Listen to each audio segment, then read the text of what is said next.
ಅಂಗನವಾಡಿ ಸಿಬ್ಬಂದಿ ನಿರ್ಲಕ್ಷ್ಯದಿಂದಾಗಿ ಅಂಗನವಾಡಿ ಕೇಂದ್ರದಲ್ಲಿ ರಾಶಿ ಹುಳುಗಳು ಕಂಡುಬಂದಿದೆ.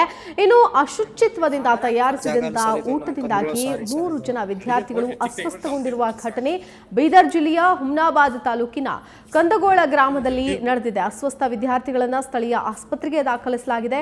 ಅಂಗನವಾಡಿ ಸಿಬ್ಬಂದಿ ವಿರುದ್ಧ ಗ್ರಾಮಸ್ಥರು ಆಕ್ರೋಶವನ್ನ ವ್ಯಕ್ತಪಡಿಸಿದ್ದಾರೆ. ಅಂಗನವಾಡಿ ಸಿಬ್ಬಂದಿ ಹಲವು ದಿನಗಳಿಂದ ಬೀಗ ತೆಗೆದೇ ಸ್ವಚ್ಛತೆ ಮಾಡದೆ ಅಂಗನವಾಡಿ ಕೇಂದ್ರವನ್ನ ಹಾಳು ಕೊಂಪೆ ಮಾಡಿದ್ದು ಗ್ರಾಮಸ್ಥರು ಸಾಂಕ್ರಾಮಿಕ ರೋಗಕ್ಕೆ ತುತ್ತಾಗ್ತಾ ಇದ್ದು ಸಿಬ್ಬಂದಿಯ ನಿರ್ಲಕ್ಷ್ಯಕ್ಕೆ ಬೇಸತ್ತು ಹೋಗಿದ್ದಾರೆ.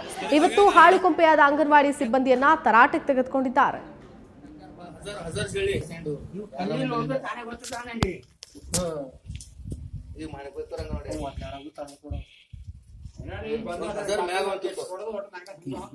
ಈ ದೃಶ್ಯವನ್ನ ನೋಡ್ತಾ ಇದ್ರೆ ಎಂಥವ್ರಿಗೂ ಕೂಡ ಒಂದು ಕ್ಷಣ ಅಸಹ್ಯ ಆಗುತ್ತೆ. ಇಷ್ಟರ ಮಟ್ಟಿಗೆ ಜಿರಳೆನ, ಇಷ್ಟರ ಮಟ್ಟಿಗೆ ಅಶುಚಿತ್ವನ, ಅದು ಪುಟ್ಟ ಮಕ್ಕಳಿಗಂತೂ ಬೇಗ ಹರಡುತ್ತೆ. ಅಶುಚಿತ್ವದಿಂದ ಮಾಡಿದಂತಹ ಅಡುಗೆ ಆಗಿರ್ಬೋದು, ಮತ್ತೊಂದಾಗಿರ್ಬೋದು. ಸೊ ಇದನ್ನ ಗಮನಿಸಬೇಕಾಗತ್ತೆ. ಅಂಗನವಾಡಿ ಸಿಬ್ಬಂದಿಯವರು ಏನ್ ಮಾಡ್ತಾ ಇರ್ತಾರೆ? ಹಾಗಾದ್ರೆ ಇದು ಸಿಬ್ಬಂದಿಯ ನಿರ್ಲಕ್ಷ್ಯತನ ಅಲ್ಲದೆ ಬೇರೇನೂ ಅಲ್ಲ. ಹಾಗಾಗಿ ಅವರು ಶುಚಿತ್ವದಿಂದ ಇಟ್ಕೊಳ್ಬೇಕಾಗತ್ತೆ. ಅವರ ಆರೋಗ್ಯಕ್ಕೂ ಕೂಡ ಒಳ್ಳೆಯದು, ಜೊತೆಗೆ ಅಲ್ಲಿ ಬರುವಂತಹ ಪುಟ್ಟ ಮಕ್ಕಳ ಆರೋಗ್ಯಕ್ಕೂ ಕೂಡ ಒಳ್ಳೆಯದು. ಹೀಗಾಗಿ ಇವತ್ತು ಗ್ರಾಮಸ್ಥರು ತರಾಟೆಗೆ ತೆಗೆದುಕೊಂಡಿದ್ದಾರೆ. ಅಟ್ಲೀಸ್ಟ್ ಈ ಸ್ಟೋರಿಯನ್ನು ನೋಡಿ ಆದ್ರೂ ಬೇರೆ ಅಂಗನವಾಡಿಗಳಲ್ಲಿ ಇದೇ ರೀತಿಯಾಗಿ ಅಶುಚಿತ್ವ ಇದ್ರೆ ದಯವಿಟ್ಟು ಈಗಲೇ ಶುಚಿಗೊಳಿಸಿ ಶುದ್ಧವಾಗಿ ಇಟ್ಕೋಬೇಕಾಗುತ್ತೆ.